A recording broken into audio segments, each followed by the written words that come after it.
8월 18일 금요일 새벽기도 설교를 하나님께 올려드리겠습니다.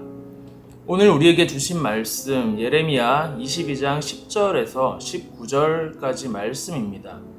말씀은 16절까지만 읽겠습니다.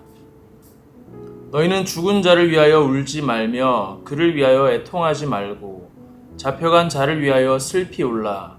그는 다시 돌아와 그 고국을 보지 못할 것임이라. 여호와께서 유다 왕 요시야의 아들 그의 아버지 요시야를 이어 왕이 되었다가 이곳에서 나간 살룸에 대하여 이와 같이 말씀하시니라. 그가 이곳으로 다시 돌아오지 못하고 잡혀간 곳에서 그가 거기서 죽으리니 이 땅을 다시 보지 못하리라. 불의로 그 집을 세우며 부정하게 그 다락방을 지으며 자기의 이웃을 고용하고 그의 품삯을 주지 아니하는 자에게 화 있을진저. 그가 이르기를 내가 나를 위하여 큰 집과 넓은 다락방을 지으리라 하고 자기를 위하여 창문을 만들고 그것에 백향목으로 입히고 붉은 빛으로 칠하도다. 내가 백향목을 많이 사용하여 왕이 될 수 있겠느냐? 내 아버지가 먹거나 마시지 아니하였으며 정의와 공의를 행하지 아니하였느냐? 그때 그가 형통하였느니라. 그는 가난한 자와 궁핍한 자를 변호하고 형통하였나니 이것이 나를 알미 아니냐 여호와의 말씀이니라. 하나님을 안다는 것은 어떤 것일까요? 알매 도달하는 방법은 두 가지로 나눌 수가 있습니다. 첫 번째는 암기이고 두 번째는 이해입니다. 암기로 하는 암과 이해로 하는 알매의 차이점은 무엇일까요? 암기로 아는 알은 응용이 불가능하지만 이해로 아는 알은 언제든지 응용이 가능합니다. 저는 어릴 때부터 교회에 다녔었고 또 교회에서 사찰 청년이라고 불릴 정도로 교회에 살다시피 했습니다. 어릴 때부터 하나님은 사랑이시다, 하나님은 선하시다, 언제나 나와 함께 하시고 기도에 응답해 주는 하나님이시다 라는 말을 정말 많이 들었습니다. 그래서 저는 하나님은 사랑이시구나, 선하시구나, 힘들 때 기도해야지 라고 생각하게 되었습니다.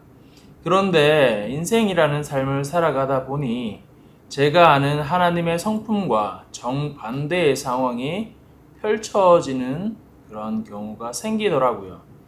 하나님은 언제나 나와 함께 하신다고 했는데 나의 상황은 하나님이 나를 떠나신 것 같고 버리신 것 같을 때가 있었습니다. 그리고 기도하면 응답하신다고 했는데 기도해도 응답은커녕 아무리 기도해도 끝이 보이지 않는 침묵으로 일관하실 때가 있었습니다. 하나님이 선하신 분인데 하나님이 내 인생을 가지고 장난치시는 것 같을 때가 있었습니다. 그런 말도 안 되는 상황 가운데 들어갔을 때 저는 너무 힘이 들었습니다. 그런데 이런 정반대되는 상황을 통과해서 끝까지 지나갔을 때 비로소 제가 하나님은 신실하신 분이십니다. 하나님은 기도에 응답하시는 분이십니다. 하나님은 모든 순간 하나님은 나와 함께 하십니다. 나와 함께 하셨습니다. 라고 고백할 수가 있었습니다. 수많은 물음표를 가지고 포기하지 않고 철저하게 몸부림칠 때 하나님은 제게 암기된 믿음에서 증명된 믿음으로 바꿔주셨습니다. 하나님이 우리를 너무 사랑하심에도 불구하고 우리가 원치 않는 상황 가운데 우리를 가끔씩 허락하십니다. 기독교를 제외한 이 세상의 모든 철학과 모든 사상과 모든 종교는 환난을 당할 때에 이빨을 깨물고 버텨라 라고 말을 합니다. 어떻게 해서든지 이 환난과 공고의 때가 빨리 지나가도록 기다리라 라고 말을 합니다.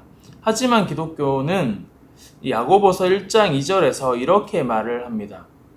내 형제들아 너희가 여러 시험을 당하거든 온전히 기쁘게 여기라. 이빨을 깨물고 꽉 깨물고 참아라, 버텨라가 아니라 온전히 기쁘게 여기라고 말을 합니다.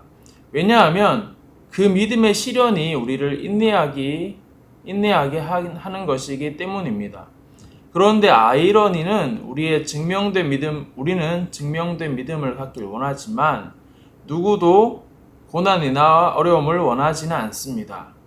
하지만 우리는 알고 있습니다. 광야의 시간이 없다면 가나안 땅도 없다는 것을 말이죠. 시험의 때가 없다면 내 가운데 증명된 믿음도 주어지지가 않습니다. 저는 조금 늦은 나이에 교회 사역을 시작했지만 이 부르심에 대한 확신이 있습니다.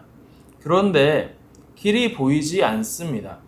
그럼에도 불구하고 하나님이 저를 선하신 곳으로 이끄실 것이라는 확신이 있고 과거에 훈련된 시간들을 통해 하나님이 내 삶을 가지고 장난치지 않고 선한 길로 인도하신다는 증명된 믿음이 있기 때문에 이 마음을 지키기 위해 매일 기도하며 버티는 것이 아닌 기쁨과 감사함으로 하루하루를 살아갈 수가 있습니다. 오늘 본문에는 남유다 왕들이 등장합니다. 예레미야는 여호와 김을 책망하지만 중간에 방향을 전환해서 경건했으며 많은 애도를 받은 그의 아버지 요시야와 비교를 하는데 내용은 이러합니다.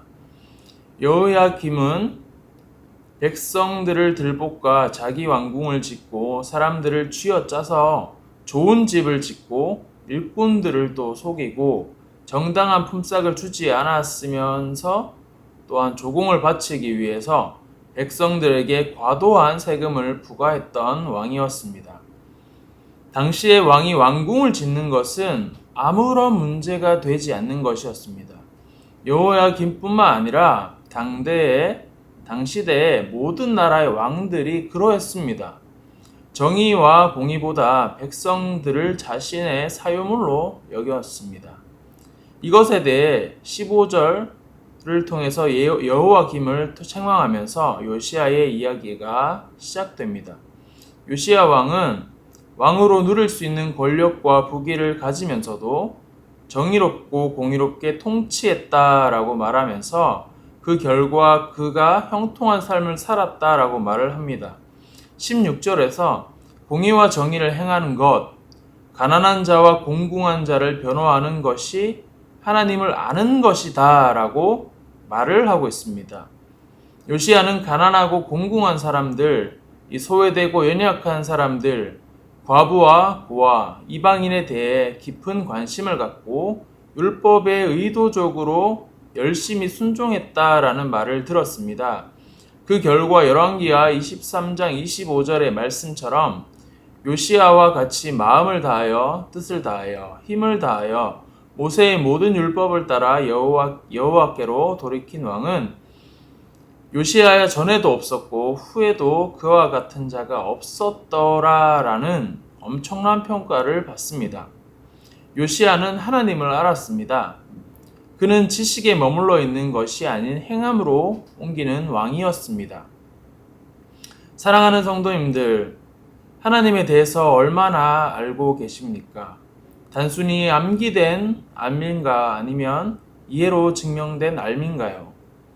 하나님을 아는 삶이란 머릿속에 이론으로 존재하는 하나님이 아닌 공의와 사랑을 실천하는 삶이라는 것입니다. 오늘 하루 우리에게 주어진 삶이 하나님의 공의와 사랑이 나타나는 삶, 하나님을 아는 삶이 되길 예수님의 이름으로 축복합니다. 기도하겠습니다. 사랑하는 하나님, 오늘 본문을 통해서 하나님을 아는 것과 그렇지 않은 왕을 보았습니다.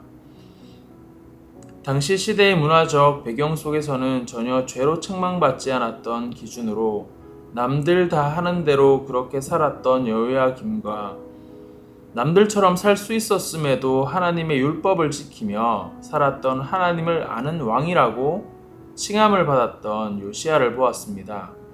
지금 우리가 살고 있는 시대에도 남들처럼 사는 것이 문제가 되지 않지만 그것을 넘어 우리가 그리스도인으로서 구별된 삶을 살고 있는지 돌아보게 됩니다.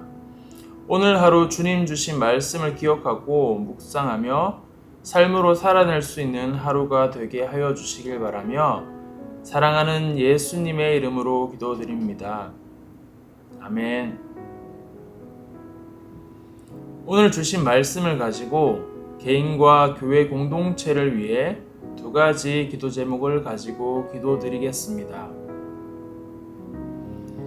각자에게 주어진 상황에서 하나님을 아는 지식에 머무르지 않고 증명된 삶으로 살아내는 하루가 되게 하소서. 기쁨이 되는 교회가 하나님의 말씀에 순종하여 서로 돌아보아 이웃사랑을 실천하는 교회가 되게 하소서. 이를 위하여 함께 기도하며 나아가겠습니다.